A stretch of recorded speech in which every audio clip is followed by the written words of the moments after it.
થવા પામવું હૃદયમાં. પંઢરપુરમાં આમ જ નામદેવ, જ્ઞાનદેવ, તુકારામ, જનાબાઈ આમ જ હાથમાં કરતાલ લઈને સુંદર કીર્તન કરતા હોય છે.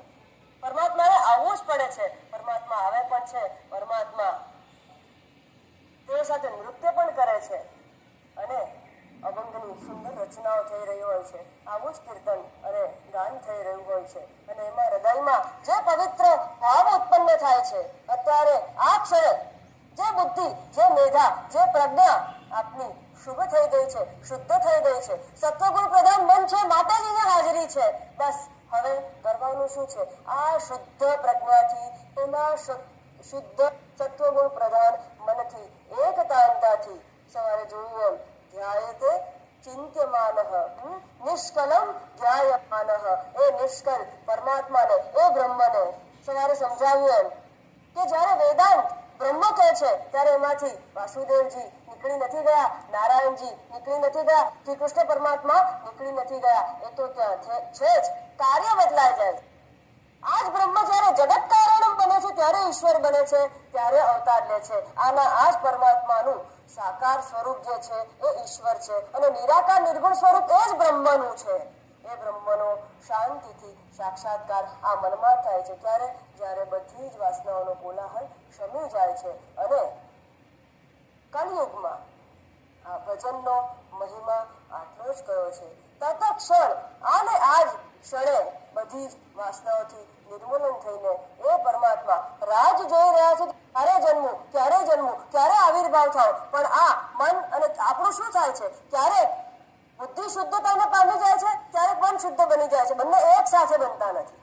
બંને એક સાથે ક્યારે બને? બુદ્ધિ શુદ્ધતા ક્યારે પ્રાપ્ત કરે છે? જ્યારે કોઈ યોગ કરો, કોઈ ક્રિયા કરો, કોઈ ઉપાસના કરો ત્યારે બુદ્ધિ નિર્મળ શુદ્ધ બની જાય છે. પણ મનમાં વાસના હોય તો જેવો યોગ બંધ કરો, પ્રાણાયામ બંધ કરો, જો મન અને પ્રાણનો એક સરખો સંબંધ છે. પ્રાણાયામ બંધ કરો એટલે પાછા વિચાર શરૂ થઈ જાય છે. તો શું કરવું? મન અને બુદ્ધિની પ્રજ્ઞાને એક સાથે સત્વગુણ અને શુદ્ધ બનાવવા માટે શું કરવું જ પડે?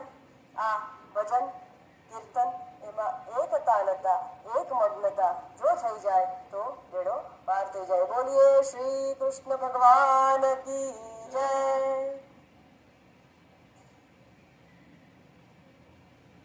નારદજી તો સ્વયં નારદજી નારાયણ નારાયણ કરતા આવી ગયા વીણા વગાડતા. ત્યારે ભગવાન વેદવ્યાસજી થોડા શાંત અને થોડા આનંદિત થાય છે.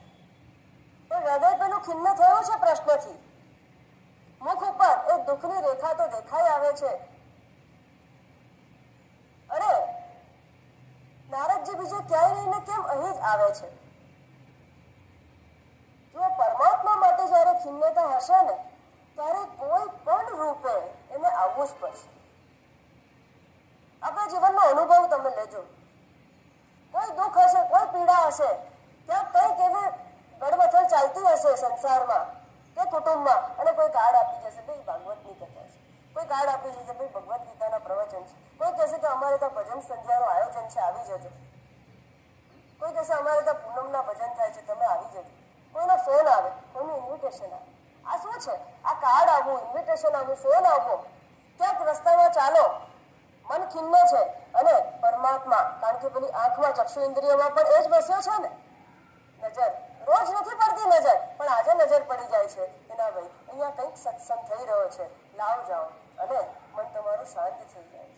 બસ એવી જ રીતે વ્યાસ ભગવાન પાસે નારદજી આવે છે, દુઃખનું કારણ પૂછે છે. વ્યાસ ભગવાન એમની વ્યથા જણાવે છે અને એક વસ્તુ ખ્યાલ રાખીએ કે જો આપણને કોઈ પણ શાસ્ત્રનું જ્ઞાન ન હોય, કશીએ ખબર ન હોય તો આપણને દુઃખ થોડું ઓછું થાય કે ભાઈ આમ પણ હું જ્ઞાની નથી, મારી બુદ્ધિ મંદ છે, મને આમ પણ કંઈ સમજ પડતી નથી, પ્રવચનમાં જાઉં છું તો પણ બુદ્ધિ કંઈ ધારણ નથી કરી શકતી, ધારણ શક્તિ ખૂબ મંદ છે, માટે દુઃખ ઓછું થાય. પણ તેની ધારણ શક્તિ ખૂબ તીવ્ર હોય, બધું જ સાંભળી લીધું હોય, ક્ષત્રિય બ્રહ્મનિષ્ઠ ગુરુ પણ હોય, મનુષ્ય અવતાર પણ હોય, મનુષ્યત્વ, મુમુક્ષુત્વ, મહાપુરુષો સંશય, આ ત્રણે હોય અને કંઈ થતું ન હોય ત્યારે દુઃખ વધારે થાય. એવી જ કંઈક વ્યાસ ભગવાનની પરિસ્થિતિ હતી. નારદ ભગવાન કહે છે આપે બધું કર્યું ભગવાન, પણ પરમાત્માના નિર્મળ યશનું ગાન નથી કર્યું. પરમાત્માના યશનું તમે વર્ણન જ નથી કર્યું. એમની લીલા, એમની શક્તિ, એમના ગુણ, એમના સ્વભાવ, એનું વર્ણન ક્યાં છે?